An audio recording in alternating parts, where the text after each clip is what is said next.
Hello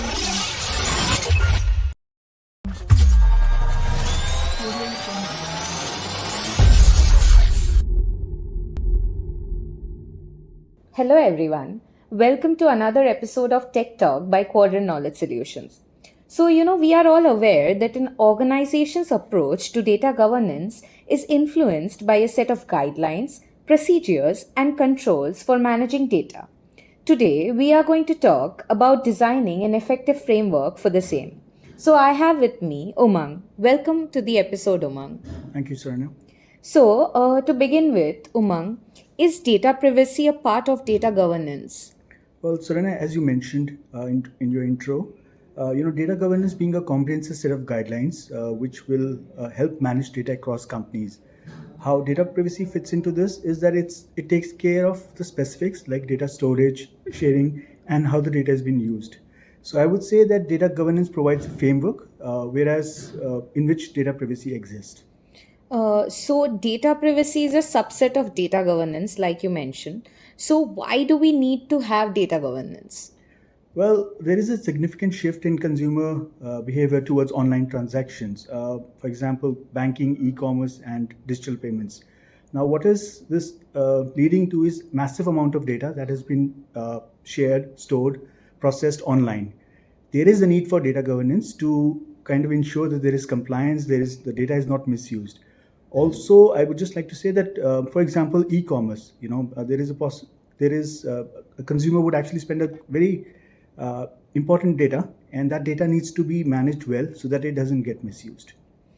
So, very beautifully answered, Umang. So, how does a business go about designing an effective framework for data governance? Well, there are very few steps. One is that they should define governance objectives. They should talk about policies and standards, and they should also take input from the stakeholders for data requirement. Have proper reporting and monitoring to ensure have proper monitoring and reporting mechanism, and at the same time ensure the governance is integrated with other key process. So the key point here is that a well-defined framework shouldn't be taken as a legal and ethical obligation, but it also should be taken as a business advantage for building trust and loyalty with the customers. I mean, trust and loyalty is very important.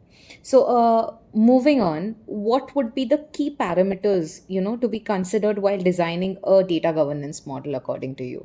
Well, there are namely four of them. One is data privacy strategy and governance, which essentially defines the roles, responsibilities, policies, procedures. Then there's data integration, which will help combine data from different sources so that you can have a unified, consistent view. Data quality, ensuring the data is fit to be used by the end user. And last but not the least, data compliance to ensure the legal and the regulatory or industry-specific regulations are taken care of.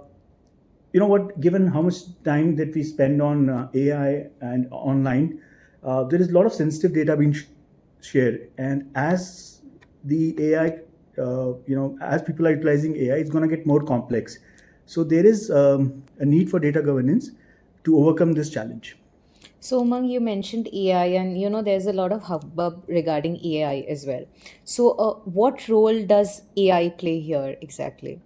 Well, data governance comes with its own share of challenges, such as exponential data growth, switch from legacy systems, data quality and accuracy.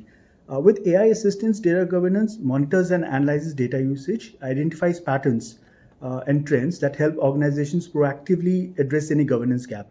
Now, I would like to give an example of what vendors are doing in this space is that vendors are adding AI to ensure proper monitoring. For example, security uses robotic automation for most of its model to have a stronger focus on employee privacy as well as customer privacy.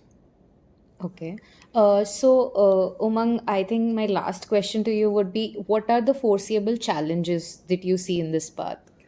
Well, first of all, I'd like to say that the demand for data is higher than it has been due to the exponential growth of AI technology. There is a lot of possibility of unauthorized access and misuse of personal data as AI systems get more complex. For example, it's important to know who owns the data that goes into ChatGPT and how it has been used. The key takeaway here is that privacy is all about restricting the data and ensuring that it's used for the purpose it's meant for. artificial intelligence on the end brings in numerous opportunities, new process, new products, new services, but it's hungry for data and it's looking for data all the time. So striking a balance between the technological advancement and data privacy is very important to ensure a secure digital environment. So, I guess it is fair to say that data governance plays a very vital role in this evolving landscape. And as you highlighted, Umang, a well defined framework is required. So, the integration of AI will probably create a balance between innovation and privacy. Right. So, this was a great discussion, Umang. Thank you for being a part of the same. Thank you. Stay tuned for more such videos. Thank you.